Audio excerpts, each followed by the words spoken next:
Querido Deus, obrigado porque Tu és o nosso Deus. Obrigado porque o Senhor é nosso Pai de amor. Obrigado porque podemos nos entregar a Ti por completo todos os dias, dia após dia. Hoje, obrigado porque comemoramos a ressurreição de Cristo Jesus. Ele venceu a morte. E nós vencemos porque Ele venceu. Nós temos uma oportunidade, uma condição de salvação, porque Ele se entregou à morte, mas porque Ele tem condições de vencer a morte. O túmulo está vazio. Em Jerusalém não existe o túmulo preenchido pelo Salvador, porque Ele ressuscitou. E esse é o maior instrumento de fortalecimento da vida espiritual dos teus filhos aqui nessa terra. Porque se o túmulo está vazio, significa que existe solução para a morte. Obrigado, Pai, porque o Senhor hoje, através desse dia, nos fez lembrar disso. E através desse culto, irá através do Teu Santo Espírito nos fortalecer. Isso tudo nós pedimos no doce e sagrado nome de Jesus. Amém, Senhor Deus. Amém.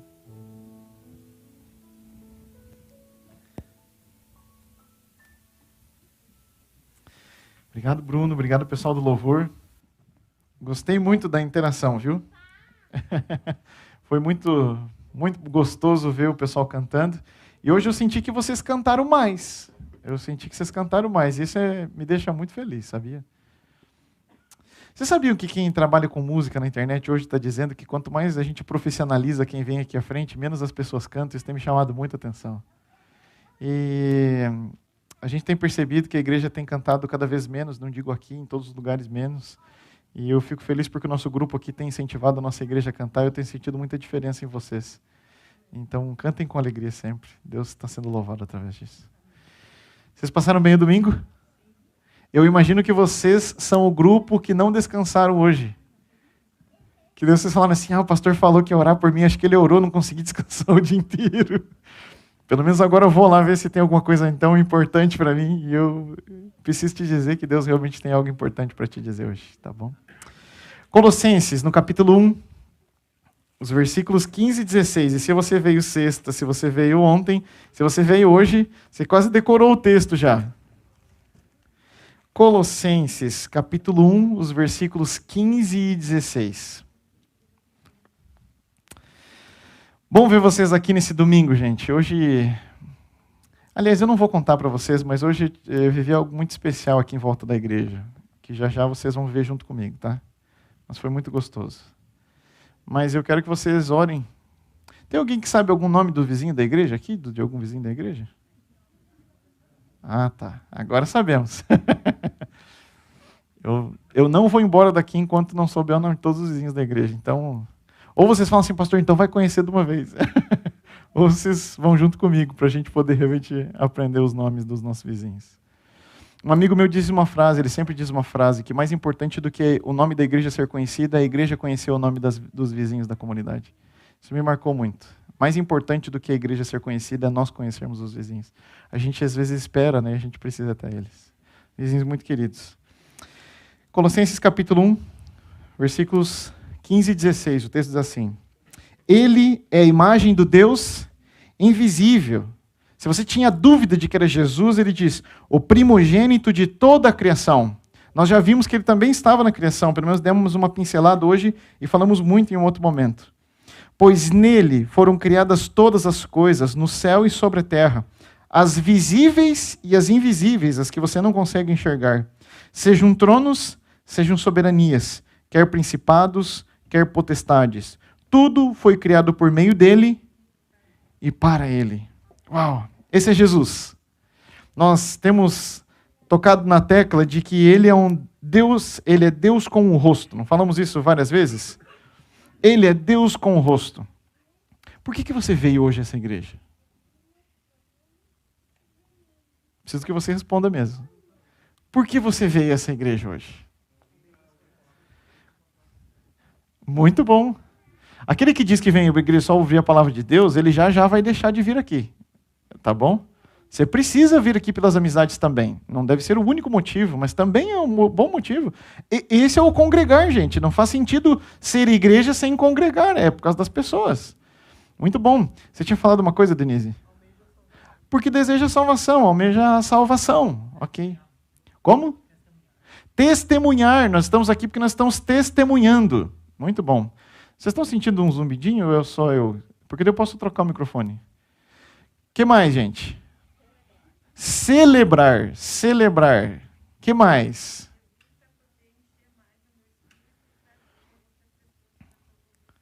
Amém. Que bom que vocês vieram junto com ela. Que bom, gente. Deus seja louvado. Para que eu possa encher e transbordar através do Espírito. Legal. O que mais? Tem mais algum motivo diferente? Aprender. Ok, muito legal. Por que hoje é um dia tão especial, domingo de Páscoa? Parece uma pergunta ridícula. Vocês já vão entender o porquê que eu estou falando isso, tá? O que tem de tão especial no domingo de Páscoa? Comemoramos a ressurreição, a vitória da morte. Ok. Por que você vem todos os sábados à igreja? Sábados e domingos, às vezes quarta-feira online. Por que você vem? Obediência. O Espírito Santo te faz vir. Propósito. Sente falta. A semana não está completa, precisa de alguma coisa. Legal. Dependência.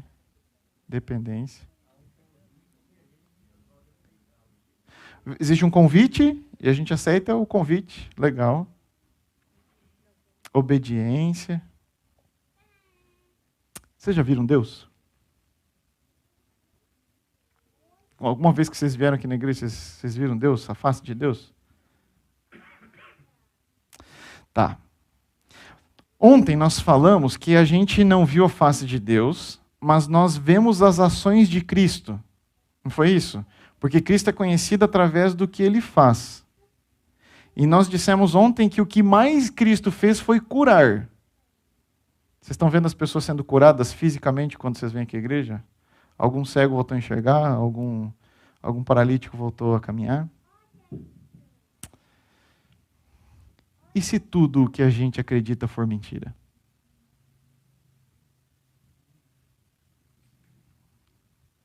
E se tudo o que você acredita for mentira? Se a Bíblia que você lê for só mais um livro? Se o dia da Páscoa for só mais um dia comum em que alguém inventou essa data e colocou e todo mundo segue hoje? E se for mentira essa história de congregar nas igrejas ou o trabalho do Espírito Santo? E se for mentira?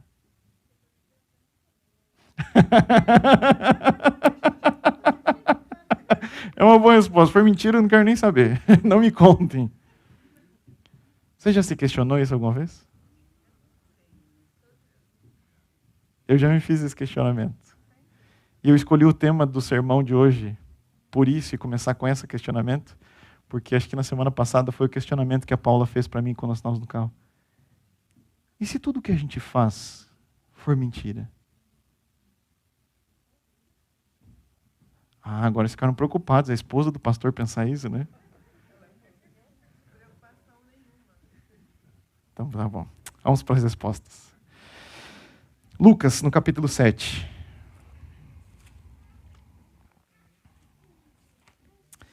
Perfeito, Ana. As pessoas têm medo de admitir que já se perguntaram isso alguma vez, né? Lucas. O Evangelho de Lucas no capítulo 7. Eu gosto desse capítulo aqui. Vocês conhecem João Batista? Nunca nasceu ninguém de mulher que seja tão importante quanto João Batista. Lucas capítulo 7. Quem disse isso? Jesus. Não foi eu que disse. Foi Jesus. João Batista é alguém muito importante. Muito importante. Foi Jesus quem disse isso. E eu concordo com ele. Só que João Batista teve dúvida. João Batista teve dúvida. Se Jesus era mesmo o Messias. Talvez a dúvida dele não chegou a esse ponto, ou diferente desse ponto, né? De saber assim, será que tudo que eu fiz ou que eu defendi foi em vão? Mas vamos tentar contextualizar um pouquinho. Olha só o que aconteceu. No versículo 18. Todas essas coisas foram relatadas a João pelos discípulos. Então, os discípulos chegaram e falaram para João alguma coisa. E João, chamando 2 deles, enviou-lhes ao Senhor para perguntar. Aconteceram alguns milagres, e ele enviou então discípulos, 2, para perguntar. Qual foi a pergunta? Você é aquele que estava para vir? Ou devemos esperar outro? Olha a pergunta. Você é aquele que estava para vir ou devemos esperar outro? Quando os homens chegaram a Jesus, disseram, João Batista nos enviou para perguntar, o Senhor é aquele que estava para vir ou devemos esperar outro? Naquela mesma hora, Jesus curou muitas pessoas de doenças, de sofrimentos e de espíritos malignos e deu vista a muitos cegos. Então Jesus lhes respondeu, voltem e anunciem a João o que vocês viram e ouviram. Os cegos vêm, os coxos andam, os leprosos são purificados, os surdos ouvem, os mortos são ressuscitados, e os pobres está sendo pregado o evangelho. E bem-aventurado é aquele que não achar em mim motivo de tropeço. Uau! Olha a resposta de Jesus. Nós já falamos um pouquinho sobre esse texto ontem. Jesus apresenta quem é o Pai através do que ele faz. Porque na Bíblia, Deus se apresenta através do que ele faz. Então ele cria, ele é o Criador. Através de Cristo, ele é o Salvador, porque ele se entrega. Não é uma salvação abstrata, é algo concreto que foi possível ser visto. E as consequências disso também são vistas na nossa vida hoje. Mas João Batista teve dúvida. Mas pensa bem, era justa a dúvida de João Batista? Pensa comigo. Ele estava preso. Ele estava preso. Ele podia dizer assim, por que eu estou preso, Senhor? Eu preparei o caminho do Salvador. O nascimento do Messias foi predito, eu fui preparado para isso. O meu nome foi escolhido por profecia. Tudo o que aconteceu na minha vida é para que eu fosse um instrumento. E agora, chega Jesus, eu encaminho as pessoas para ele. E ok, eu podia ficar no banco de reservas agora, não tinha problema. Mas sofrer, aí não. Porque ele se depara com uma situação que o texto antes fala assim, a ressurreição, né, o título, né? A ressurreição do filho de uma viúva. Não, pera lá, ele ressuscita o filho da viúva, mas ele não me tira da prisão? O que é mais fácil, ressuscitar uma pessoa ou tirar alguém da prisão? Depende, né? Mas até de segurança máxima estão tirando as pessoas agora, é um milagre, né? É um milagre. Quantos seriados e filmes existem sobre esse assunto de pessoas fugindo da prisão? É incrível, é muito mais simples, gente. Eu nunca vi no jornal falando, aquela pessoa ressuscitou. Mas tirar alguém da prisão, a gente ouve praticamente, aí, pelo menos a cada 3 meses, alguém foge de uma prisão de segurança máxima, né? Exato. Será que, puxa, Jesus faz tudo isso, mas veio me visitar? Veio me ver? Não, pera lá, eu acho que aquele milagre não foi assim. Aí ele manda pessoas para ver, não foi. Não, pera lá, eu ainda estou com dúvida. Só que tem um detalhe. Você se lembra do batismo de Jesus que João também estava? Olha a cena que ele teve. Ele viu Jesus sendo batizado e o Espírito Santo descendo como pomba. E aí o que mais me impacta na Bíblia é a voz de Deus. Esse é o meu filho amado que me dá muita alegria. É isso, né, mano? Esse é meu filho amado que me dá muita alegria. Ele já completa quando a gente fala. Ele viu algo incrível. Você já ouviu a voz de Deus vindo do céu? Falando alguma coisa? Gente, eu nunca ouvi. Mas ele ouviu. E ele viu uma cena extraordinária que eu nunca vi. Talvez você diga assim, pastor, você acredita em tudo. Mas João Batista teve uma experiência diferente, foi algo incrível. E ele teve essa experiência e logo após começou a ter um questionamento na mente dele. E se ele não for o Messias? Tá, João, mas você ouviu a voz que veio do céu? Tudo bem, mas eu estou preso por pregar dele. E agora, qual que é o sentido? E a gente entende que João morreu e nada mais aconteceu depois da morte dele, né? A não ser que existe uma possibilidade de João ter ressuscitado junto com a ressurreição de Jesus. Mas esse é assunto para um outro dia. Mas eu fico pensando, depois da morte as pessoas falam assim, não era esse o primo de Jesus? Mas como é que ele cura todo mundo? O texto fala, olha o que ele fez.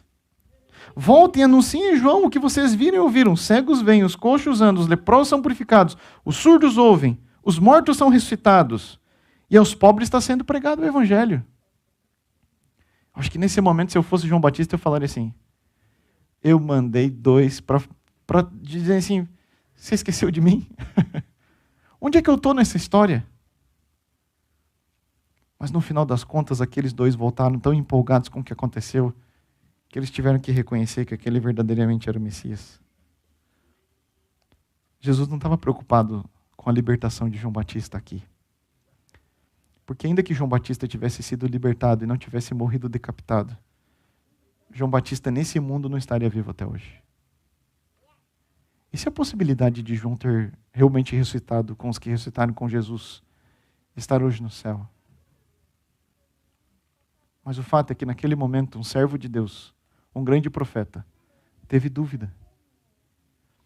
Só que a dúvida dele não veio por não enxergar, porque ele viu a glória de Deus através do Messias. E ainda assim ele teve dúvida. Vocês acham que a dúvida de alguém que não viu Jesus se perguntar por isso não é digna? Senhor, e se todo sábado que eu vou na igreja, que eu participo do Clube dos Bravadores, que eu ajudo no ministério infantil, Senhor, e se tudo que eu faço para cantar na igreja, pregar sermões, não for para nada? E se o Senhor não existir mesmo? Porque eu não lhe vejo hoje, e se a vida cristã não for real? Se você nunca passou por isso, é possível que um dia na sua mente você comece a ter esses questionamentos. Esses questionamentos não são um problema. Esses questionamentos são uma fonte do trabalho de Deus para te dar absoluta certeza de quem Ele é. Quer ver? João, capítulo 11.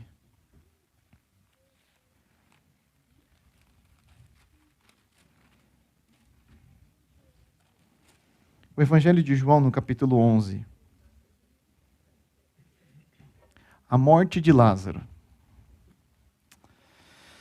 A morte de Lázaro. Não a morte, mas um pouquinho antes. Essa conversa aqui é muito interessante.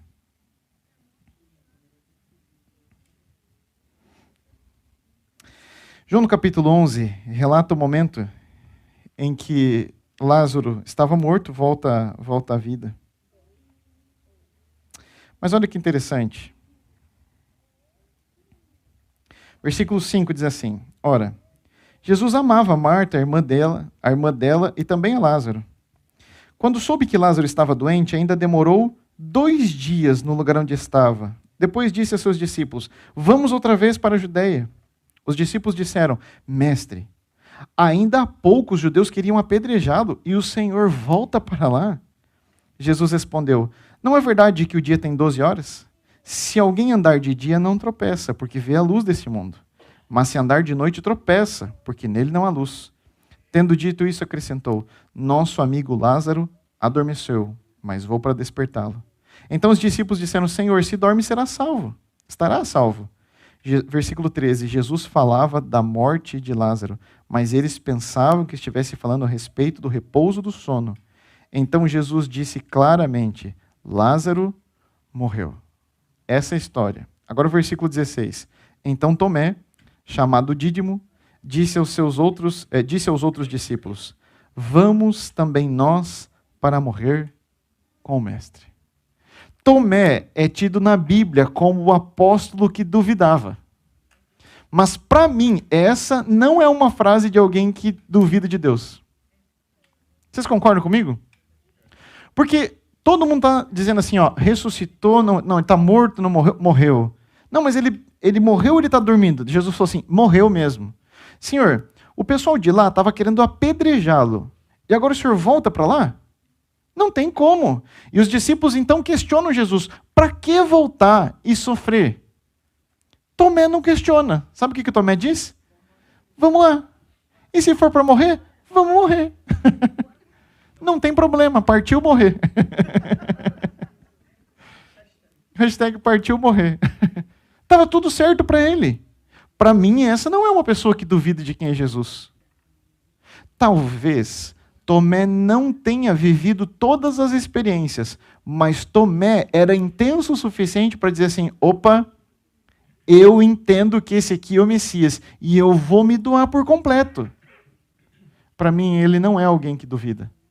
Eles foram, o milagre aconteceu, e a atuação na vida de Marta, Maria, Lázaro e de todas as pessoas que estavam ali aconteceu. Mas olha que interessante, agora a gente vai para ainda o livro de João, mas nós vamos para um outro capítulo, capítulo 20. Capítulo 20, o versículo 24.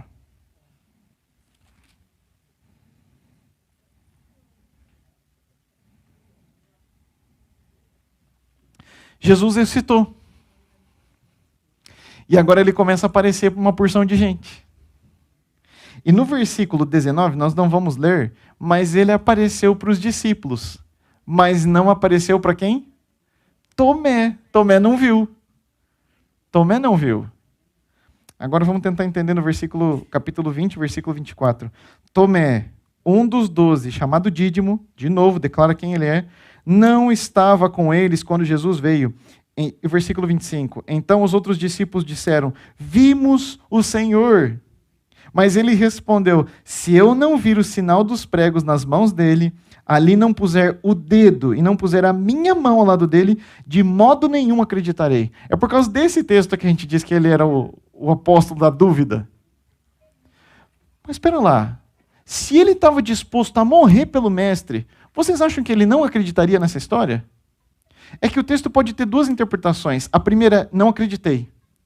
O segundo, que provavelmente seja a melhor interpretação, é: se vocês viveram uma experiência com Deus, então eu também quero.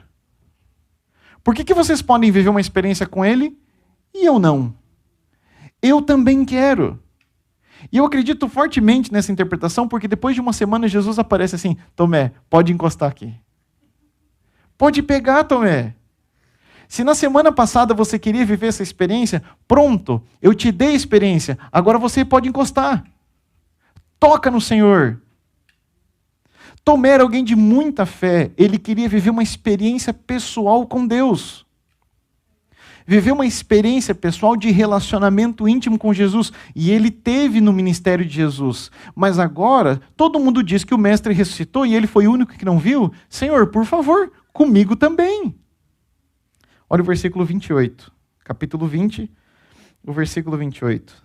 Ao que Tomé lhe respondeu, Senhor meu e Deus meu. Uau! Essa declaração é impactante. Senhor meu e Deus meu. Senhor meu e Deus meu. Olha o que ele respondeu. Ele declarou, eu vi, eu encostei, esse é o meu Senhor. Esse é o meu Deus. É dele que eu estava pregando. É para ele que eu estava entregando a minha vida a ponto de morrer. É com ele que eu estava tendo a minha experiência pessoal. João Batista teve o seu momento de dúvida, mas eu não posso dizer que a vida inteira de João, ele duvidou do Salvador. Não foi assim. Mas eu preciso também dizer que naquele momento ele teve suas dúvidas. Mas nós também temos em contrapartida alguém que é tido como o duvidoso, e que não tinha dúvidas, até se fosse necessário, morreria pelo Salvador. E ele teve esse contato próximo, ele viu e se entregou. Mas a pergunta do começo não foi respondida. E se tudo que a gente acredita fosse mentira? Preciso te contar a conclusão que a gente chegou no carro. Essas conversas de carro, elas são interessantes, né? Nós chegamos à conclusão de que, mesmo que Deus não existisse, e que essa história de igreja fosse apenas uma conversa fiada, apenas uma história, e que essa história de que Jesus morreu e ressuscitou fosse apenas mais uma invenção de alguém muito criativo, ainda assim valeu a pena viver pelo Salvador. Ainda que não existisse vida eterna, e que não existisse futuro, ainda que tudo o que a gente viveu com intensidade não fosse verdade, valeu muito a pena viver como cristão. Você sabe por quê? Porque faz todo sentido vivermos a vida que a gente vive. Faz todo sentido. Você só está aqui porque faz sentido. Faz sentido termos essa questão de sermos honestos, de sermos fiéis, de sermos obedientes, de seguirmos o que está escrito aqui, porque esse livro é coerente. Porque do começo ao fim nós encontramos conexões que nos fortalecem a fé. Porque faz sentido continuarmos viver essa vida de estarmos aqui no sábado cantando e adorando. Ainda que isso fosse uma mentira, na minha cabeça faria todo sentido todos os dias estarmos com essa mesma vida. Porque se me perguntassem hoje, escolha se você quer continuar com a tua vida do jeito que está ou se você quer fazer o que você bem entende. Eu diria que o que eu bem entendo é o que eu faço hoje. Porque a vida do céu não vai ser uma vida diferente do que a que eu vivo agora. Quando Jesus voltar, Ele não vai mudar o meu caráter, dizer assim, você não gostava de ser fiel, mas agora você vai começar a ser fiel. Você não tinha um bom caráter, mas agora você vai ter um bom caráter. Nós vamos ter um corpo transformado e sem pecado, mas o caráter não vai mudar. É porque a vida que você vive aqui é uma continuidade. E se Ele não existisse, eu ainda preferia estar todos os sábados dentro de uma igreja. Eu ainda preferia passar dificuldades de tentações que Satanás traz e ser fiel a Ele, ainda assim. Ainda que eu não me encontrasse com Ele, e nós somos além, ainda que Deus chegasse para mim e dissesse assim, você não é digno de estar aqui, eu ia dizer assim, Senhor, o Senhor tem razão, obrigado mesmo assim. Obrigado por ter me sustentado e por ter me amado tanto. Eu não posso entrar no céu porque eu não sou digno, mas mesmo assim, obrigado. Blaise Pascal, ele disse que matematicamente é melhor servir a Deus. Matematicamente falando, é melhor servir a Deus. Sabe por quê? Ele fez a comparação entre duas pessoas, um cristão e um não cristão. Os dois viveram a vida que bem entenderam, da melhor maneira como achavam. Um cristão indo à igreja, lendo a Bíblia, orando, pedindo a Deus, buscando cura, até quando não conseguiu, mas buscando milagres. E a outra pessoa, que não é cristão, ela viveu então a vida como bem entendeu, nas festas como gostaria, não cuidando do seu corpo, ou até cuidando do seu corpo, mas não acreditando em Deus. Tudo certo, as duas pessoas viveram como bem entenderam. Jesus não voltou, e essa história não existe. Ok, os dois vão morrer, vai acabar para sempre, e acabou. Fim de jogo. Mas essa história existe. Esse aqui ganhou tudo. E esse aqui perdeu tudo. É por isso que ele diz, matematicamente, é melhor seguir a Deus. Eu não sou um cristão porque a Bíblia me pede para ser um cristão. Eu sou um cristão porque na minha cabeça faz todo sentido. Faz todo sentido. Faz todo sentido ensinar meu filho a ser honesto. Faz todo dia fazer culto familiar com a minha família de manhã. Faz todo sentido para mim orar a Deus agradecendo por um dia. Eu acho que eu não conseguiria fazer diferente. Faz todo sentido.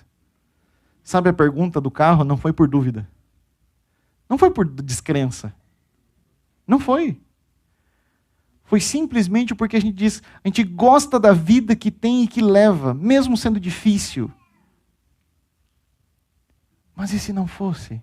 Se não fosse, eu gostaria de continuar vivendo a mesma vida. Me encontrando com vocês e desejando feliz sábado, todos os sábados. E me encontrando com vocês no domingo de Páscoa, quando vocês poderiam estar descansando. Se eu tivesse que escolher, eu escolheria essa mesma vida. Porque para mim não faz sentido outra vida. E sabe por que isso acontece? Por vivermos uma experiência pessoal com Deus. Quando meu filho ficar doente, eu quero orar a Deus pedindo cura. Quando houver crise financeira nesse país, eu quero poder orar para alguém sabendo que alguém vai estar olhando por mim. Quando eu perder alguém da minha família, eu quero ter absoluta certeza de que alguém está me ouvindo. Alguém que já passou pela mesma experiência de morte, mas que viveu. Quando eu descobrir que mais uma pessoa querida minha está com câncer, eu quero ter para quem pedir forças. Quando estiver cansado, eu quero olhar para o céu sabendo que Deus está olhando para mim. Mesmo no meu momento de cansaço. Faz todo sentido para mim ser cristão. Ainda que eu não tenha enxergado Deus. Ainda que eu nunca tenha ouvido a voz dele. Não diretamente. Porque ele se revela, ele se apresenta. Mas ainda que eu pudesse escolher algo diferente, eu não escolheria. E no final das contas é isso que você tem. Você tem a oportunidade de escolher algo diferente. Todos os dias. Todos os dias. Mas eu venho porque faz sentido. Na minha vida faz sentido. Eu quero ser um cristão porque faz sentido ser fiel. E hoje eu quero fazer um pedido a vocês. Não seja cristão por um mero livro de requisitos, mas porque faz sentido ser fiel. Até sofrendo faz sentido. E João Batista mesmo preso entendeu. Tomé é mesmo o ponto de deixar a vida, perder a vida, continuou sendo fiel. Blaise Pascal estava correto. Matematicamente compensa servir ao Senhor. E ainda que tudo isso que a gente vive hoje fosse uma mentira, eu queria chegar no final da minha vida dizendo que eu vivi a melhor mentira da história. Mas não é. Porque faz sentido nós sermos fiéis por quem Ele foi por nós. O Deus que se entregou é o que eu quero servir. Eu quero fazer um apelo a vocês. Quando você for hoje para sua casa, peça para Deus para você viver uma experiência pessoal com Ele. Peça a Deus para que você viva a tua experiência pessoal com Ele. Aquilo que você precisa ouvir. Não as respostas prontas que alguém possa te oferecer, mas a tua experiência pessoal com Deus. Viva a tua experiência. Não viva na experiência de pessoas que contam os testemunhos lindos aqui, porque são verdadeiros, mas não viva no delas, no testemunho delas só. Que o testemunho delas sirva como instrumento para te fortalecer, para que você tenha a tua experiência pessoal com Deus. É isso que nós precisamos, de pessoas que vivam uma experiência pessoal com Deus, que sejam testemunhas do que viram, do que sentiram, do que participaram. E sabe, domingo que vem a gente vai começar uma série de estudos de alguém que vivia isso, que é Paulo. Nós vamos estudar sobre Colossenses. Eu quero fazer esse pedido a vocês, para que vocês estejam aqui no domingo que vem de novo. Porque nós vamos falar sobre a carta da prisão. Fazer sentido para Paulo servir a Deus de tal maneira que ele dizia que se ele vivesse ou morresse, tanto faz, porque ele é do Senhor. Que o viver é Cristo e o morrer é lucro. Faz sentido. Viva a tua experiência pessoal com Deus quando você for para sua casa hoje. E não se esqueça de que nós seremos testemunhas completas quando vivermos a nossa experiência e testemunharmos daquilo que Deus tem feito na nossa vida. Nós vamos ouvir um hino agora. Eu queria que ao ouvir esse hino você entregasse o seu coração a Deus. Ele que se entregou. E foi por você. E ao participar desse momento, ouvindo esse hino, eu gostaria que, se for da tua vontade, se o Espírito Santo tocou no seu coração, que você ficasse em pé demonstrando a tua aceitação desse Salvador.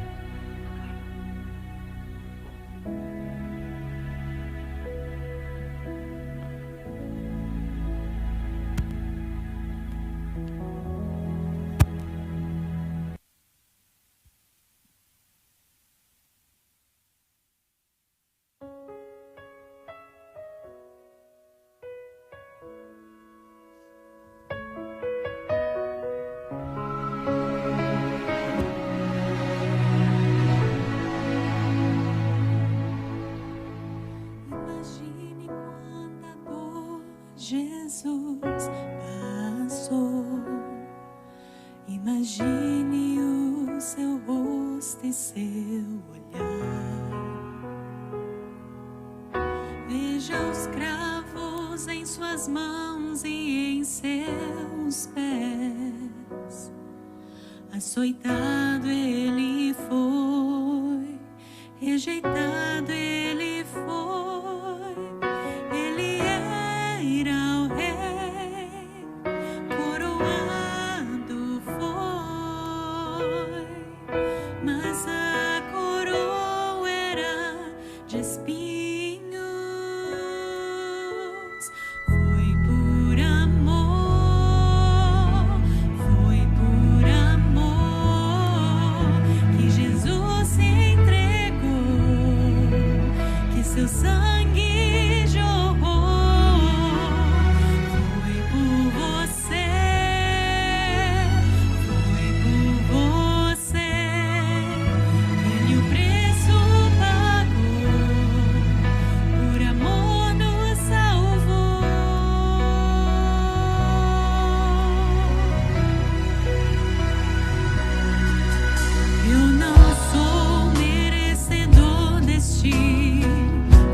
desse favor.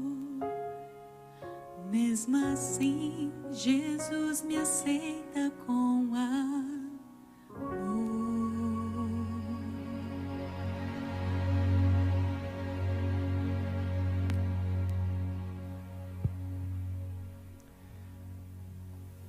A Bíblia contém a história mais bonita que eu já vi.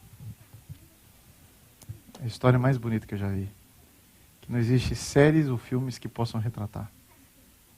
E é por isso que você também se entrega nesse momento. Feche seus olhos, vamos orar. Querido Deus e amado Senhor, obrigado porque foi por amor que Jesus se entregou por cada um de nós. Ele fez isso e essa é a história mais bonita que existe nesse mundo. Não existe uma história mais completa e uma história que inspire tantas vidas como Jesus Cristo, como a Tua Palavra. E hoje, Pai, nós tomamos uma decisão porque queremos estar cada vez mais próximos do Senhor e tendo uma experiência pessoal cada vez maior com o Senhor. Porque queremos testemunhar desse amor. Queremos fazer com que essa história seja válida na nossa vida. Porque compreendemos que matematicamente é muito melhor servir ao Senhor. Mas não só por isso, Pai. Porque realmente aceitamos o comando do nosso Salvador na nossa vida e não queremos uma vida diferente. Queremos essa vida. É ela que faz sentido. É nela que temos propósito. É nela que encontramos a nossa identidade. Somos teus filhos, necessitados do Deus Todo-Poderoso. E é por isso que nos entregamos em tuas mãos. Fique conosco nesse domingo, na nova semana. Que o Senhor nos acompanhe, nos dê a tua paz. Oramos em nome de Jesus. Amém, Senhor Deus.